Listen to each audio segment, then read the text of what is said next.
तो देखो अभी तक तुम्हें याद होगा वेटेड एवरेज के लिए मैं जो टेबल बनवाता था वो टेबल ये थी। बोर्ड पे देखो, एक कॉलम होता था ईयर का, एक कॉलम होता है प्रॉफिट का, और एक कॉलम होता है वेट का, और एंड में निकालते हैं उसका प्रोडक्ट। एंड में क्या निकाला जाता है? प्रॉफिट और वेट का प्रोडक्ट। अब क्योंकि इस क्वेश्चन के अंदर कई सारी आइटम है, बहुत सारी आइटम है, एडजस्टमेंट भी दुनिया भर की है, ठीक है, तो ध्यान से सुनो। इस तरह से बनवाता था ना टेबल वर्टिकल, ये पोजीशन क्या होती है भाई? ये वाली पोजीशन क्या होती है? वर्टिकल। इस क्वेश्चन के अंदर वर्टिकल पोजीशन की टेबल मत बनाना। अगर तुम वर्टिकल पोजीशन की टेबल बनाते हो तो तुम्हें दो दो टेबल बनानी पड़ेंगी, और फिर भी दिक्कत होगी। इस क्वेश्चन को और भी ज्यादा सुविधाजनक करने के लिए, इस क्वेश्चन को और भी आसान तरीके से करने के लिए मैं तुम लोगों को जो टेबल बनवाऊंगा वो टेबल वर्टिकल नहीं बनवाऊंगा, वो टेबल में बनवाऊंगा हॉरिजॉन्टल। ऐसे बोर्ड पे देखो, जो टेबल बनवाऊंगा वो ऐसे बनवाऊंगा, इस तरीके की, समझ रहे हो ना? तो इस क्वेश्चन को बिल्कुल स्टार्टिंग से करेंगे और बहुत ही तरीके से करेंगे, क्योंकि बहुत ही इंपॉर्टेंट क्वेश्चन है। समय भले ही ज्यादा लग जाए लेकिन ये क्वेश्चन समझ में आना चाहिए आज की डेट में हमें। क्योंकि मैं ये नहीं कह रहा कि ये इंपॉर्टेंट क्वेश्चन इसलिए क्योंकि ये आया हुआ है, ये इंपॉर्टेंट क्वेश्चन इसलिए क्योंकि ये जो एडजस्टमेंट है ना, ये एडजस्टमेंट आ सकती है किसी भी मेथड के अंदर, जरूरी नहीं वेटेड में आएगी। ध्यान रखना, जितनी भी एडजस्टमेंट होती है जरूरी नहीं है उसी पर्टिकुलर क्वेश्चन के लिए बनी है वो एडजस्टमेंट। वो एडजस्टमेंट किसी भी टॉपिक के अंदर उस चैप्टर से रिलेटेड आ सकती है। तो तुम्हें एडजस्टमेंट समझ में आनी चाहिए, है ना? तो स्टार्ट करते हैं। एक ही टेबल के अंदर काम हो जाएगा, सिर्फ एक ही टेबल के अंदर तुम्हें एक ही टेबल बनानी है, और वो कौन सी टेबल है वो मैं बनवाऊंगा। वर्टिकल टेबल नहीं बनानी, हॉरिजॉन्टल टेबल बनानी है। हाँ, टेबल बनाने से पहले मैं तुम्हें कुछ चीजें याद दिला देता हूँ, ध्यान से सुनना और समझना, बहुत ही इंपॉर्टेंट है। पेन छोड़ दो, गलती हो जाएगी वरना। जब मैं कहता हूं पेन छोड़ दिया करो तो तसल्ली से स्क्रीन पर फोकस होकर देखे करो बस, और सुना करो और समझा करो। तुम्हें एक चीज मालूम हो गई है, कोई सी भी चीज एबनॉर्मल लॉस होता है तो उसको हम क्या कर देते हैं? प्लस। और अगर एबनॉर्मल प्रॉफिट होता है या एबनॉर्मल गेन होता है तो उसको क्या कर देते हैं? माइनस। तुम्हें ये बात याद होनी चाहिए। लेकिन ध्यान रखना, इस एडजस्टमेंट के अंदर, इस क्वेश्चन के अंदर जो एडजस्टमेंट दे रखी है उसमें सारी चीजें एबनॉर्मल नहीं है, कुछ चीजें नॉर्मल भी है, कुछ चीजें क्या है? नॉर्मल भी है, सारी की सारी चीजें एबनॉर्मल नहीं है, ठीक है। हालांकि जैसे जैसे एडजस्टमेंट आएगी तब मैं हाथों हाथ बता दूंगा, ठीक है।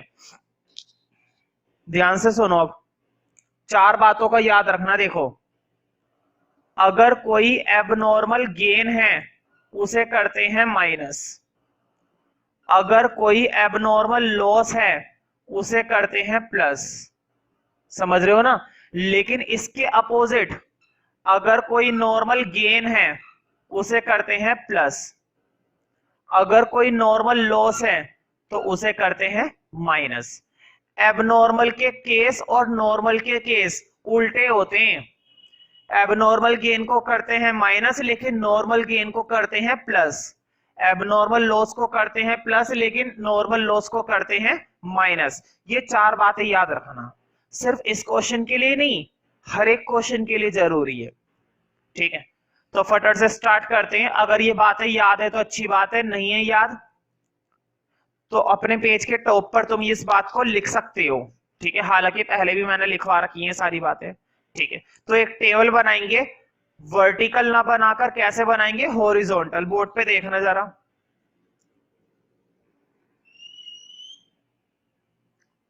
थोड़ी सी बड़ी बनाओगे तो ज्यादा अच्छा रहेगा क्योंकि आइटम बहुत सारी हैं, और कोई वर्किंग नोट नहीं है, ये हमारा फेयर काम है। ये हमारा कैसा काम है? फेयर काम। तो तुम इसे वर्किंग नोट में मत बनाना, ये हमारे फेयर वर्क का पार्ट माना जाएगा। माना क्या जाएगा? फेयर वर्क ही है, माना नहीं जाएगा, फेयर वर्क ही तो है। तो एक सिंपल सी टेबल बनानी है हॉरिजॉन्टल पोजीशन की, क्योंकि इसके अंदर आइटम बहुत सारी है तो फायदा रहेगा कि तुम हॉरिजॉन्टल पोजीशन में ही बनाओ, ठीक है। हाँ, एक कॉलम बनाना,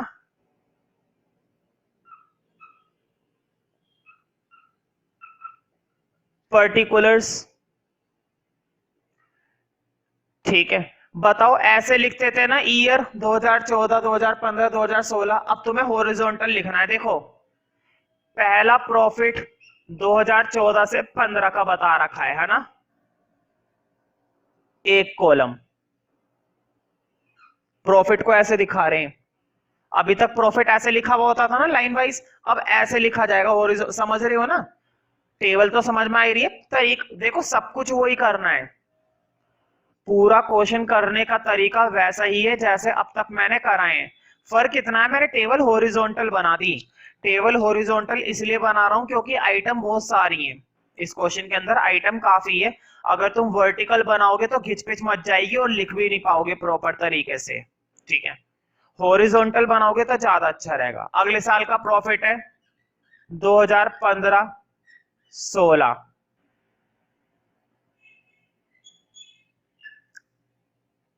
फिर देखो बुक के अंदर अगला प्रॉफिट है 2016-17, और फिर अगला प्रॉफिट है 2017-18। समझ रही हो ना? 4 साल के प्रॉफिट दे रखे थे उन्होंने, हमने चारों साल के प्रॉफिट के लिए टेबल बना दी। और कैसी टेबल बनाई है? हॉरिजॉन्टल, क्योंकि प्रॉफिट हमने ऐसे लिखे हैं। तो देखो मैंने स्टार्टिंग का क्वेश्चन नहीं पढ़ा है, स्टार्टिंग का क्वेश्चन बहुत ही सिंपल है, मैं फिर भी एक बार पढ़ देता हूं। देखो जरा, calculate the goodwill of a firm on the basis of 3 years purchase. कितनी इयर्स परचेज दे रखी है? 3। इसका काम तो बिल्कुल एंड में आएगा। Of the weighted average profit of the last 4 years, पिछले 4 सालों के, है ना।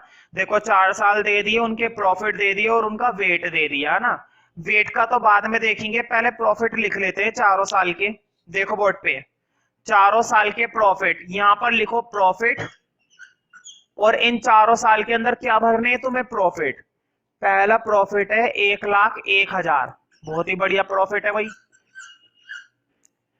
अगला प्रॉफिट है 1,24,000, 1,24,000।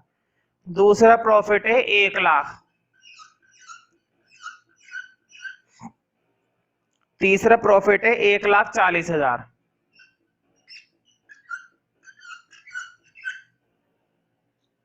है ना। बताओ इस क्वेश्चन के अंदर अभी तक हमने कुछ खास करा नहीं, ईयर लिखे और उस ईयर के प्रॉफिट लिखे, बस। अब एक एक करके एडजस्टमेंट पढ़ेंगे और इस क्वेश्चन को सॉल्व करेंगे आगे, है ना। बहुत ही सिंपल है, ध्यान से सुनना। हर एक एडजस्टमेंट को बहुत ही मैं ईमानदारी के साथ समझाऊंगा और बहुत ही तरीके से समझाऊंगा। मैं उम्मीद करूंगा कि हर एक बच्चे को वो एडजस्टमेंट क्लियर हो जाएगी, ठीक है, और होनी भी चाहिए। तरीके से थोड़ा थोड़ा करके पढ़ेंगे। फर्स्ट एडजस्टमेंट को देखो अपनी बुक के अंदर। ऑन 1 दिसंबर 2016, 1 दिसंबर 2016, ध्यान से देखना भाई। 1 दिसंबर 2016, a major repair was made in respect of the plant. Plant का तुमने रिपेयर करवाया, तुम्हें मालूम है ना प्लांट क्या होती है? Asset. Plant, machinery, typewriter, furniture, building, ये सारी चीजें क्या होती हैं? एसेट। मुझे बताओ ध्यान से, मैं तुमसे बस दो ही बातें पूछूंगा कि ये खर्चा एबनॉर्मल है या नहीं है। ध्यान से सुनना, इसने रिपेयर कराया है प्लांट पर। बताओ प्लांट पर जब हम रिपेयर कराते हैं, फर्नीचर पर रिपेयर कराते हैं, रोज रोज कराते रहते हैं? महीने भर में कराते रहते हैं? साल भर में कराते रहते हैं? नहीं। हो गई 5 साल में एक बार, 2 साल में एक बार, 10 साल में एक बार, समझ रहे हो ना। ये हमारा नॉर्मल खर्चा नहीं है, ये हमारा एबनॉर्मल खर्चा है। ये खर्चा कैसा है? हमारा एबनॉर्मल। और कितने रुपए का खर्चा है? 30,000 रुपए का। ध्यान से सुनो, तुमने मशीन खरीदी थी और उस मशीन पर क्या कराया? रिपेयर कराया। रोज रोज तो कराएंगे नहीं। बताओ कंप्यूटर रोज रोज खराब होता रहता है? नहीं। साल में एक आध बार हो गया या 5 साल में एक आध बार हो गया, और अगर बार बार खराब हो रहा है तो बेकार है, फेंक दो फिर उसे। समझ रहे हो ना। किसी भी एसेट पर जब हम रिपेयर कराते हैं तो रोज रोज नहीं कराते हैं, ये हमारा नॉर्मल खर्चा नहीं है, ये हमारा एबनॉर्मल खर्चा है। और कितने रुपए का खर्चा है भाई? 30,000 का। मुझे बताओ, स्टार्टिंग में मैंने बताया था एबनॉर्मल लॉस, एबनॉर्मल लॉस को माइनस करते हैं या प्लस करते हैं? एबनॉर्मल लॉस को प्लस करते हैं। तो कितने रुपए का खर्चा था? 30,000 का। बोर्ड पे देखो, 1 दिसंबर 2016। मुझे बताओ 1 दिसंबर 2016 इसके अंदर आएगा? नहीं। ध्यान से सुनो, इसमें तुम लोग गलती कर दोगे। जिन्हें मालूम है वो भी सुनो और जिन्हें मालूम नहीं है वो भी सुनो। ध्यान से सुनो, 1 दिसंबर 2016 की बात हो रही है। ये काम हो रहा है 31 मार्च 2015 तक का।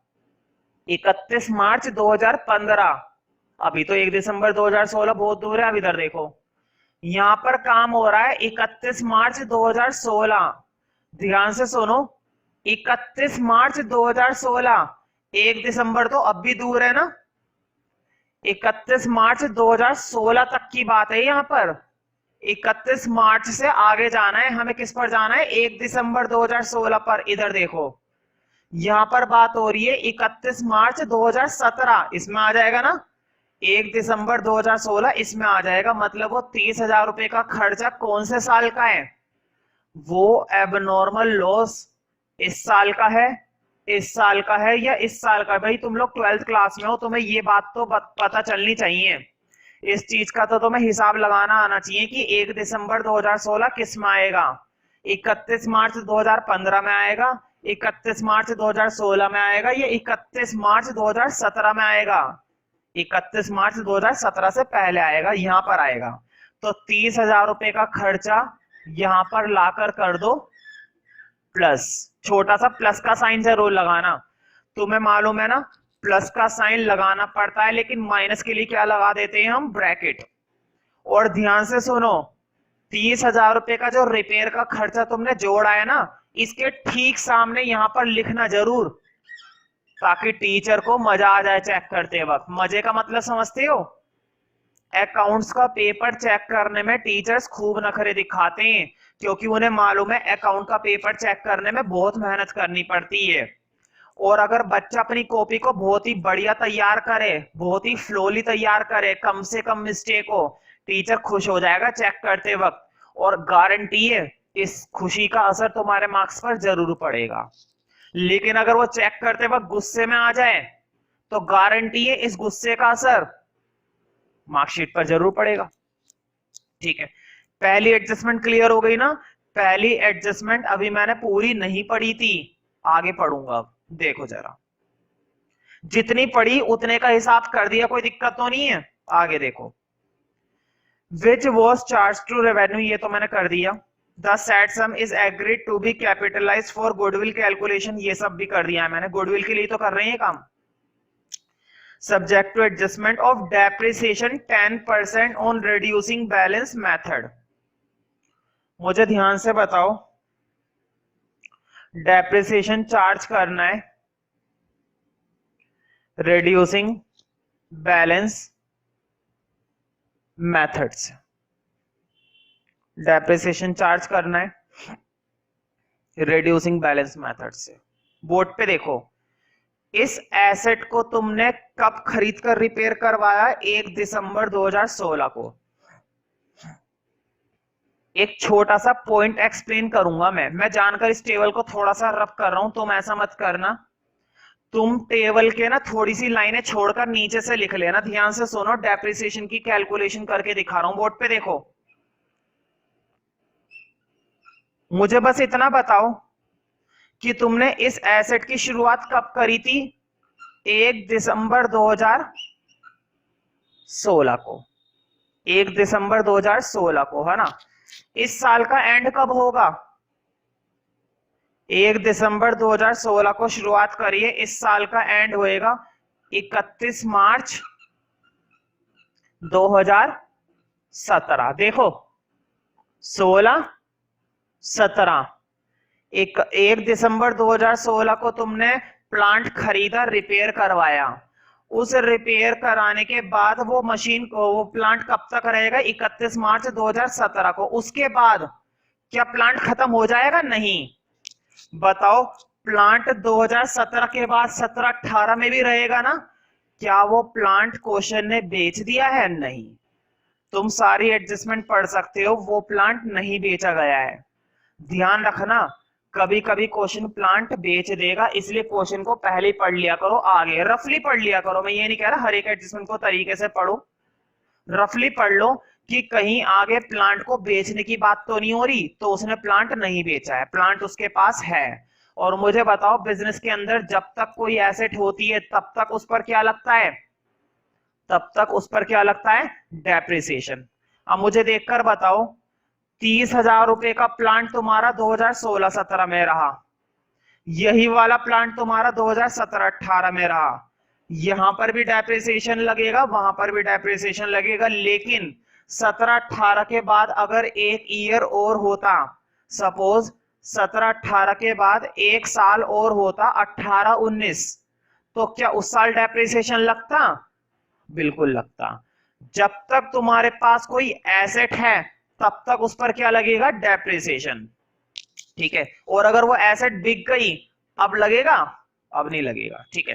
खैर, 1 दिसंबर 2016 से 17 का डेप्रिसिएशन मुझे बताओ कितने महीने बैठ रहे हैं, ये बैठ रहे तुम्हारे 4 महीने। ध्यान से देखो, 30,000 का 10% और कितने महीने का, 4 महीने का। जल्दी से कैलकुलेट करके बताओ कि 16-17 में कितना डेप्रिसिएशन निकला।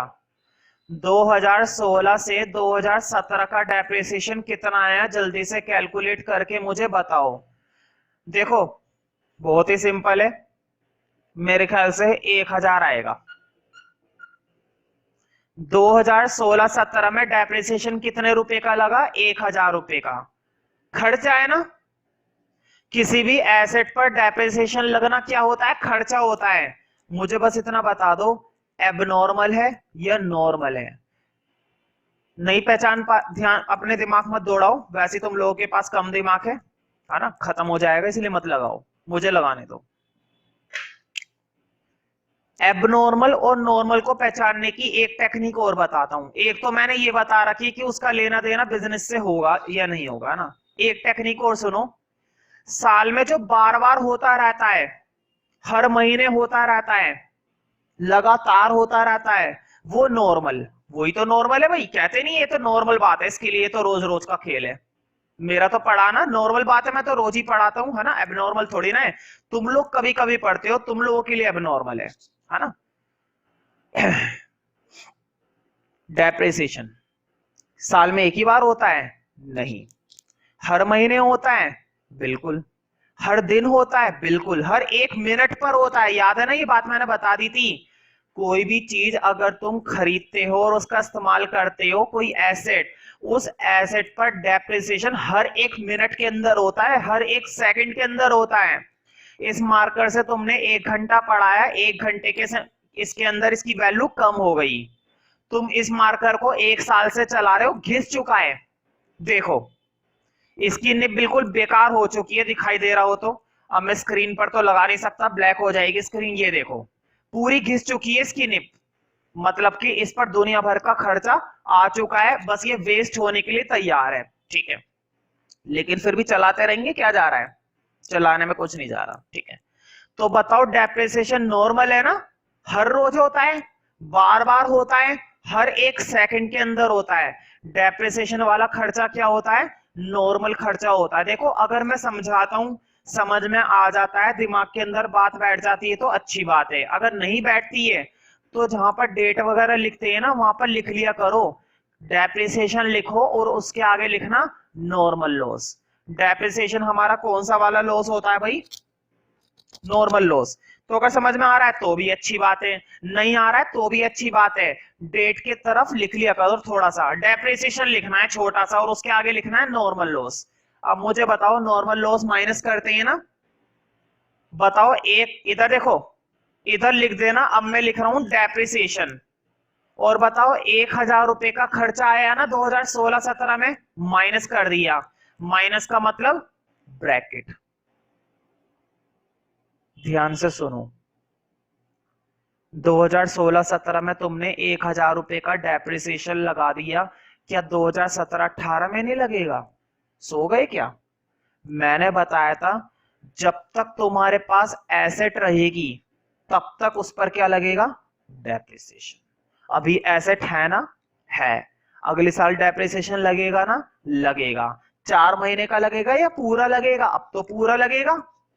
पता है यहां पर 4 महीने का क्यों लगा, क्योंकि ये एसेट तुम्हारे पास कब आई, 1 दिसंबर को, और क्लोजिंग कब हो रही है, 31 मार्च को। सिर्फ कितने महीने का लगा, 4 महीने का। अगले साल पूरा लगेगा, क्योंकि अब तो ये मशीन तुम्हारे पास स्टार्टिंग से ही है।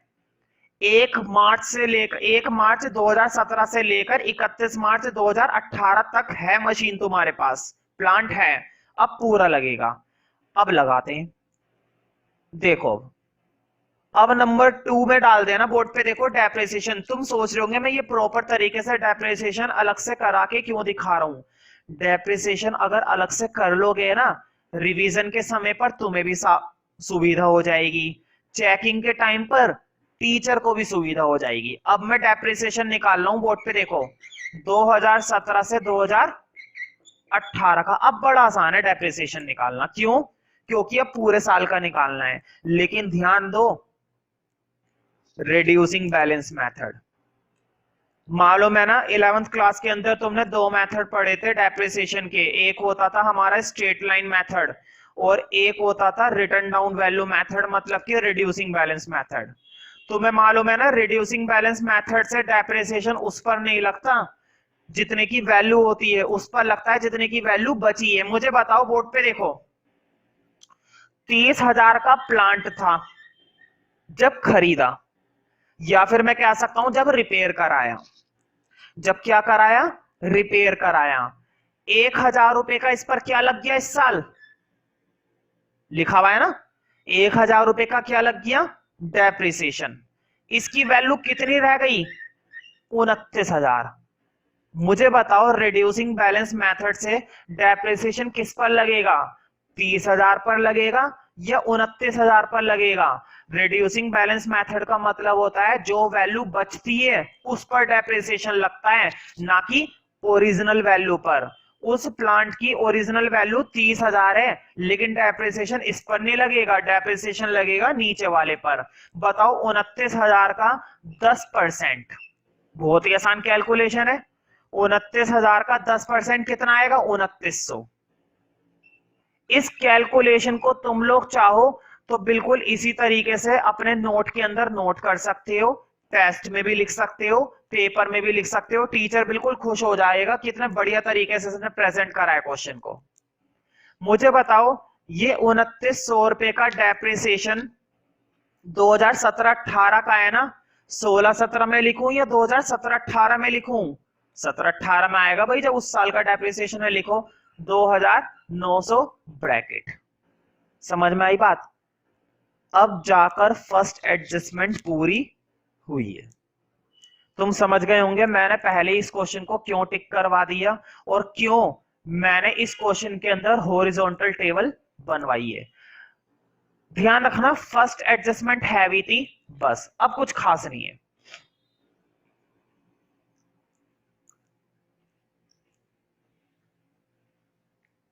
अब कुछ खास नहीं है इस क्वेश्चन के अंदर। सेकंड एडजस्टमेंट पढ़ते हैं। Closing stock was the year 2015-16 was overvalued. ये बात तो भाई मैंने पहले ही बता दी है। मैंने तुम्हें बताया था क्लोजिंग स्टॉक ओवर वैल्यूड हो जाता है कभी कभी, और कभी कभी अंडर वैल्यूड हो जाता है। कभी कभी क्या हो जाता है, ओवर वैल्यूड, ज्यादा लगा लिया जाता है, और कभी कभी क्या हो जाता है, अंडर वैल्यूड, कम लगा लिया जाता है। दोनों ही बातें गलत है ना, ओवर वैल्यूएशन करो चाहे अंडर वैल्यूएशन करो। मैंने तुम्हें बता दिया था ओवर वैल्यूएशन अगर होता है 2015-16 का है ना, ध्यान से देखो क्लोजिंग स्टॉक कब का है, 2015-16 का। कौन से साल की बात हो रही है, 2015-16 की। मैंने बताया था जिस साल का वो क्लोजिंग स्टॉक ओवर वैल्यूएशन होता है, जिस साल का क्लोजिंग स्टॉक ओवर वैल्यूएशन होता है उस साल तो तुम्हें करना होता है माइनस, और उससे अगली साल क्या करना होता है, प्लस। ध्यान से सुनो, कितने रुपए का था भाई, 12,000 का। जिस साल का ओवर वैल्यूएशन होगा उस साल तो तुम्हें करना है माइनस, और जिस साल का उससे अगले वाले साल का क्या करना है, प्लस।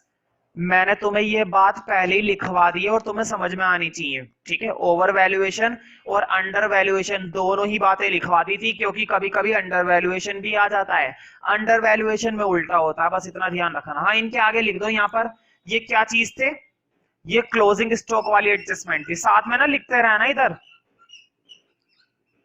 क्लोजिंग स्टॉक, समझ में आ रहा है ना। क्लोजिंग स्टॉक का मैंने इधर लिखवा दिया है। थर्ड देखो, थर्ड पर टिक कर लो। कई बार क्या होता है, पार्टनर्स मिलकर है ना गुडविल निकालने के लिए थोड़ा बहुत खर्चा करते हैं, मतलब कि गुडविल को कैलकुलेशन करने के लिए, गुडविल की वैल्यू कैलकुलेट करने के लिए आपस में वो मैनेजमेंट खर्चा करते हैं, सारे मैनेजर को बिठाकर उनसे कहते हैं कि हम तुम्हें खर्चा पानी देंगे, गुडविल को कैलकुलेट करने में मदद करो। समझ रहे हो ना, मतलब मोटे मोटे तौर पर बातें समझ लो कि उन्हें कुछ खर्चा करना पड़ता है ना। ये खर्चा गुडविल में से हटा दिया जाता है बाद में, ठीक है। तो देखो क्या लिखा हुआ है, to cover management cost an annual charge 24,000 should be made for the purpose of goodwill valuation. Goodwill को वैल्यूएट करने के लिए 24,000 रुपए का खर्चा किया गया है। बताओ खर्चा क्या करेंगे, माइनस या प्लस। इसको वो मत समझना एबनॉर्मल या नॉर्मल, सिंपल सोचो। ये कुछ वो 24,000 रुपए ये तो मैनेजमेंट का खर्चा है ना, तो इसका कोई बिजनेस से लेना देना, ना किसी चीज से लेना देना, इसका सीधा लेना देना गुडविल से। मुझे बताओ खर्चा है ना, कॉस्ट दिखाई दे रही है ना, मैनेजमेंट क्या लिखी हुई है, कॉस्ट लिखी हुई है। बताओ खर्चे तो माइनस ही होते हैं, इसको ये मत सोचो कि ये एबनॉर्मल है या नॉर्मल है, सिंपल सोचो खर्चा है, और सारे खर्चे क्या होते हैं, माइनस। तो कितने कितने रुपए के खर्चे, 24,000, और वो भी एनुअल। एनुअल का मतलब है इस साल भी माइनस होगा, अगली साल भी माइनस होगा, उससे अगले साल भी माइनस होगा, इस साल ही माइनस होगा। अगर क्वेश्चन में 5 साल दे रखे हैं तो 5 में से माइनस होएगा, क्वेश्चन में 6 साल दे रखे हैं तो 6 में से माइनस होगा, ठीक है। तो ये तो बस मैनेजमेंट कॉस्ट है। तो देखो इधर लिखना मैनेजमेंट, मैं पूरा नहीं लिख रहा, मैंने सिर्फ मैनेजमेंट लिखा है, तुम लोग पूरा लिख देना मैनेजमेंट कॉस्ट। 24,000 रुपए का खर्चा यहां से भी माइनस करो, ब्रैकेट लगा के भाई, बहुत ही बढ़िया है। 24,000 इधर से भी माइनस करो, ठीक है, ब्रैकेट जरूर लगा देना भाई। 24,000 रुपए का खर्चा इधर से भी माइनस करो, और 24,000 रुपए का खर्चा इधर से भी माइनस करो। समझ में आ गया ना। अब लास्ट देखो,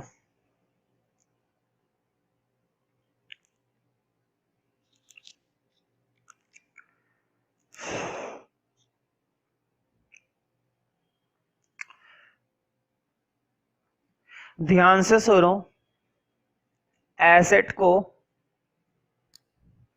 रोज रोज खरीदा जाता है नहीं, एसेट को रोज रोज बेचा जाता है नहीं। मैंने बताया था जो खर्चे रोज रोज होते रहते हैं नॉर्मल, और जो खर्चे साल भर में, 5 साल में, 3 साल में एक आध बार हुए वो एबनॉर्मल। तुम्हें मालूम है कोई बंदा बिल्डिंग रोज रोज तो खरीदेगा नहीं, कोई बंदा कंप्यूटर रोज रोज तो खरीदेगा नहीं और ना ही बेचेगा। कंप्यूटर तभी बेचा जाता है जब वो पूरी तरह से क्या हो चुका होता है, खराब, है ना, वरना कौन बंदा क्यों बेचेगा, ठीक है। तो एसेट जब खरीदते हैं तो खर्चा, लेकिन कौन सा खर्चा, एबनॉर्मल, क्योंकि रोज रोज नहीं खरीदते, एसेट को रोज रोज नहीं खरीदते, ठीक है, इसलिए खर्चा, और कौन सा खर्चा, एबनॉर्मल। एबनॉर्मल लॉस को क्या करते हैं, ऐड करते हैं। लेकिन एसेट को बेचते हैं तो बेचने पर पैसा आता है, फायदा, एसेट को बेचना फायदा, लेकिन कौन सा फायदा, एबनॉर्मल। एसेट को खरीदना भी एबनॉर्मल और बेचना भी एबनॉर्मल, लेकिन एक बार फायदा तो एक बार नुकसान, खरीद रहे हो तो नुकसान और बेच रहे हो तो फायदा। जरा फोर्थ एडजस्टमेंट को देखो, इन 2015-16 कौन से वाले साल की बात हो रही है, 2015-16 की बात हो रही है। 2015-16 अ machine have a book value 10,000, एक मशीन 3 के पास इस साल 2015-16 में 10,000 की उसकी वैल्यू थी, वो मशीन इन्होंने बेच दी 11,000 की। वो मशीन इन्होंने कितने की बेच दी? 11,000 की। ध्यान से सुनो, 2015-16 में इनके पास एक मशीन थी 10,000 की और वो मशीन इन्होंने बेच दी 11,000 की, लेकिन ये नहीं बताया कौन सी डेट को बेची या कौन से महीने में बेची। कौन सी डेट पर बेची या कौन से महीने में बेची ये नहीं बताया, लेकिन इतना जरूर है कि बेची है। बताओ, बेचने पर पैसे आएंगे, ध्यान से सुनना, बेचने पर पैसे आएंगे, फायदा है ना। ये बात तो समझ में आ गई है कि एसेट को बेचना मतलब फायदा, और कौन सा फायदा? एबनॉर्मल। लेकिन मुझे बताओ कितने आएंगे? 10,000 आएंगे, 11,000 आएंगे? 11,000 आएंगे, गारंटी है। पैसे कितने आएंगे? 11,000 आएंगे। लेकिन मुझे बताओ मेरे लिए एग्जैक्टली एसेट कितनी कम हुई? 10,000 की कम हुई ना। मेरे लिए वैल्यू क्या मायने रखती है? 10,000 की। मेरी एसेट सिर्फ और सिर्फ कितने की कम हुई है? 10,000 की। एबनॉर्मल गेन 11,000 का नहीं हुआ है, एबनॉर्मल गेन 10,000 का हुआ है। ये जो ऊपर के 1,000 रुपए है ना, ये 1,000 रुपए का तो प्रॉफिट है जो सेल और परचेज की वजह से है। समझ रहे हो ना? ध्यान से सुनो, इसमें बच्चे गलती कर देंगे और जल्दबाजी में यहाँ पर 11,000 उठा लेंगे। 11,000 नहीं लेना है, ध्यान से सुनो। वो एसेट तुम जितनी मर्जी की बेचो, वो तो प्रॉफिट या लॉस बाद में देखेंगे, लेकिन यहाँ पर जो मशीन की वैल्यू है रियल, वो कितनी है? 10,000। फायदा 11,000 का नहीं है, फायदा सिर्फ 10,000 का है। 10,000 रुपए की मशीन तुमने बेची है, लेकिन वैल्यू कितने की बिकी है उसकी? 11,000 की। ध्यान से सुनो, आगे क्या लिखा हुआ है? wrongly credited to profit and loss account, no effect has been given to rectify the same. Depreciation is charged on machine 10% on reducing balance method.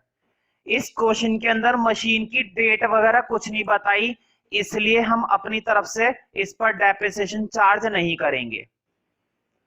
अगर वो मशीन की डेट वगैरह बताता, कब खरीदी थी, कौन सी तारीख को बेची है, तो मैं प्रॉपर तुम्हें डेप्रिसिएशन कैलकुलेट करता और मैं तुम्हें बताता कि किस साल खरीदी और किस साल बेची। सिर्फ ये बताया गया है कि एक मशीन थी और कितने रुपए की थी? 10,000 की, और उसको हमने 11,000 में बेच दिया। कब खरीदा, कौन सी डेट को बेचा, कुछ नहीं पता।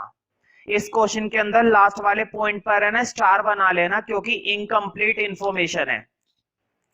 इनकम्प्लीट इंफॉर्मेशन है। मैं सिर्फ 10,000 के लिए काम करके दिखा रहा हूं। मुझे बताओ, बेची है, बेचने पर क्या हो गया? फायदा। कितने का फायदा हुआ? 10,000 का। एबनॉर्मल गेन है ना ये। एबनॉर्मल गेन तुम्हें मालूम है क्या करते हैं? एबनॉर्मल गेन को माइनस करते हैं। बताओ कौन से साल हुआ है ये काम? 2015-16 में। यहां पर 10,000 क्या कर दो? माइनस। और साइड में लिखना जरूर भाई, ये है तुम्हारी सेल जो तुमने एसेट बेची है। तुम पूछोगे कि मैं डेप्रिसिएशन क्यों नहीं लगा रहा? क्वेश्चन ने 10% डेप्रिसिएशन लगाने को बोला है इस एसेट पर। मैं डेप्रिसिएशन इसलिए नहीं लगा रहा क्योंकि मैं कैसे लगा दूं, मुझे ये नहीं पता कि कब खरीदी थी, मुझे ये भी नहीं पता कि कौन सी डेट को बेची है, कौन से महीने में बेची है। अधूरी इंफॉर्मेशन है, इसलिए इस क्वेश्चन का आंसर मैच नहीं करेगा। हम जो आंसर निकालेंगे और इस बुक के अंदर जो आंसर दे रखा है उस आंसर में चेंज आ जाएगा। समझ रहे हो ना? जो आंसर इसके अंदर दिया जाएगा वो चेंज आ जाएगा, थोड़ा बहुत फर्क आएगा इसकी वजह से, इसी एडजस्टमेंट की वजह से। ठीक है, बाकी इतना जरूर है, इन लोगों की गुडविल आ रही है 3,12,000 बुक की, और हमारी जो गुडविल आएगी वो 3,10,920 आएगी। ठीक है, तो थोड़ा बहुत ही ऊपर नीचे चल जाएगा आंसर की वजह से, इस एडजस्टमेंट की वजह से। ठीक है, लेकिन पेपर में इस तरह की कोई परेशानी नहीं होती, वहां पर क्लियर बातें बताई जाती हैं। लास्ट वाली एडजस्टमेंट में इन्होंने कंप्लीट इंफॉर्मेशन हमें नहीं दी है, इसलिए वो दिक्कत हो रही है। खैर, अब सब कुछ तैयार है, अब फाइनल प्रॉफिट निकाल देना। देखो बोर्ड पे एक लाइन बनानी है अब तुम्हें,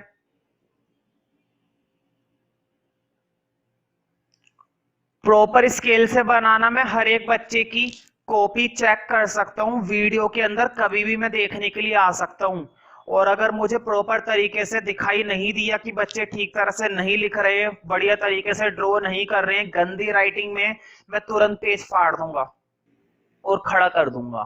ठीक है, इसलिए ईमानदारी से काम करे करो, मैं कभी भी क्लास के बीच में आ सकता हूं।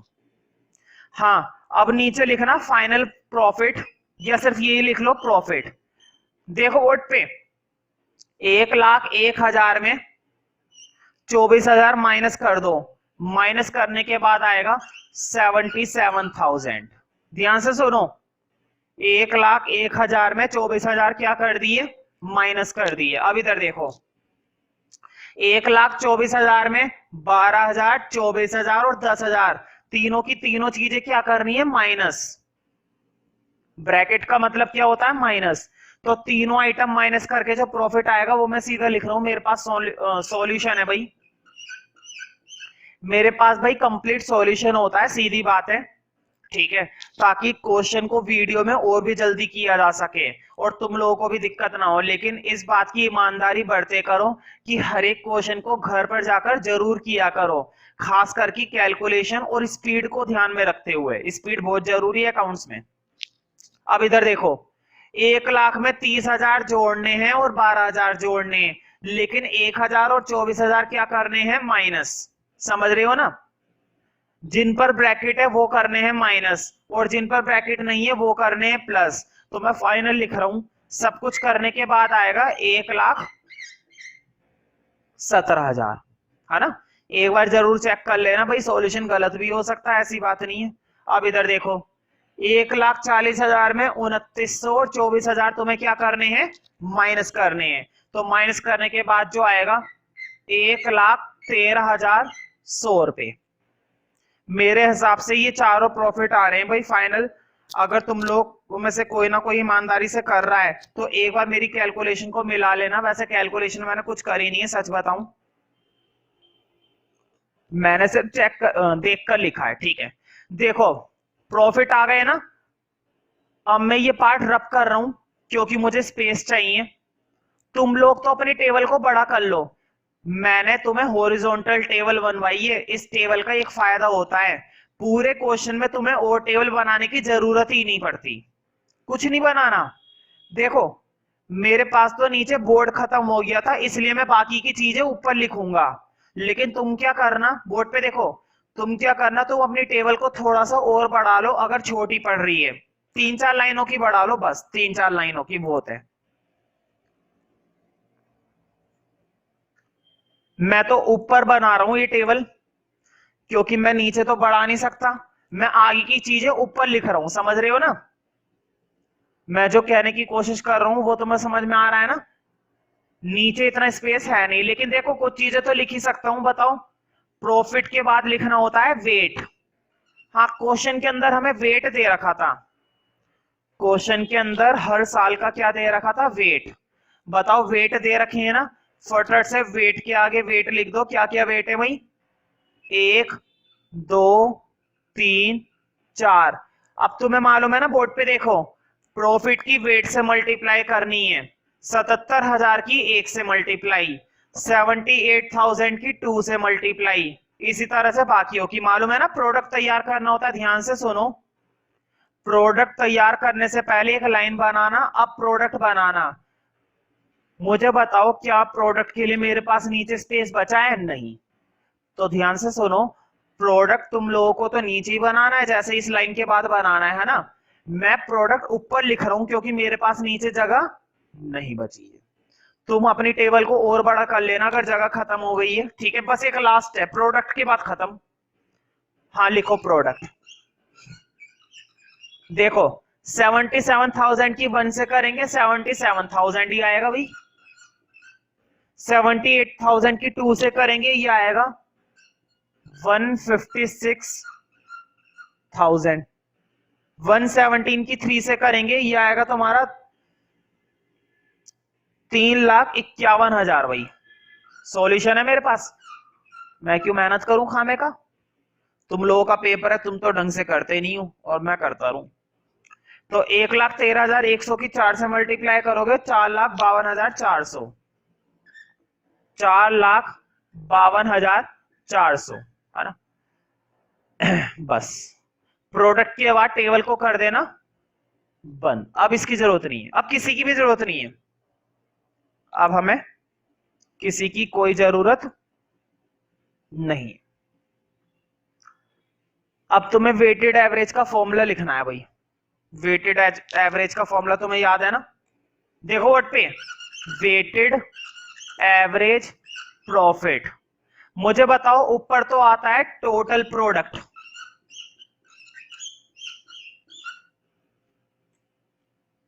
ऊपर क्या आता है? टोटल प्रोडक्ट, और नीचे आता है टोटल वेट। ऊपर आता है टोटल प्रोडक्ट और नीचे आता है टोटल वेट। हाँ, प्रोडक्ट का टोटल करना है। देखो तुमने पहले से तो कर नहीं रखा, यहां पर डायरेक्ट लिख लो, एक साथ कर लेंगे। देखो 77,000 प्लस 1,56,000, समझ रहे हो ना? ऐसे लिखकर कर देना। मैं तुम लोगों को डायरेक्ट बता रहा हूं कितना है। देखो प्रोडक्ट का टोटल आएगा, मेरे पास भी नहीं है, करना ही पड़ेगा। तो देखो प्रोडक्ट का टोटल कर लेते हैं भाई, मेरे पास लेकिन कैलकुलेटर है, कैलकुलेटर। ठीक है, ध्यान से देखना। 77,000 प्लस 156,000, 351,000, 452, 400, ये आएगा तुम्हारा 10,36,400। एक बार ईमानदारी से सभी करना जरूर, मैं चेक कर सकता हूं कैलकुलेशन तक। किसी भी दिन किसी भी क्लास में कभी भी कुछ भी चेक कर सकता हूं। हाँ, नीचे प्रोडक्ट का टोटल। भाई प्रोडक्ट का टोटल तो बड़ा आसान था, 1 2 3 4, बताओ 1 और 2 3, 3 और 3 6 और 4 10, ये आया तुम्हारा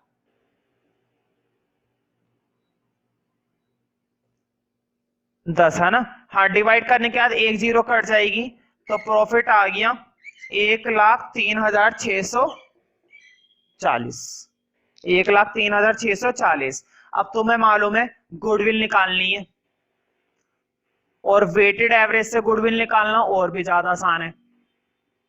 क्या होता है गुडविल का फॉर्मूला?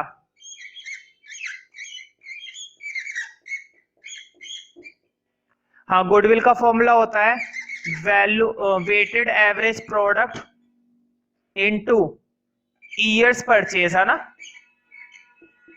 ये फॉर्मूला याद हो गया है ना?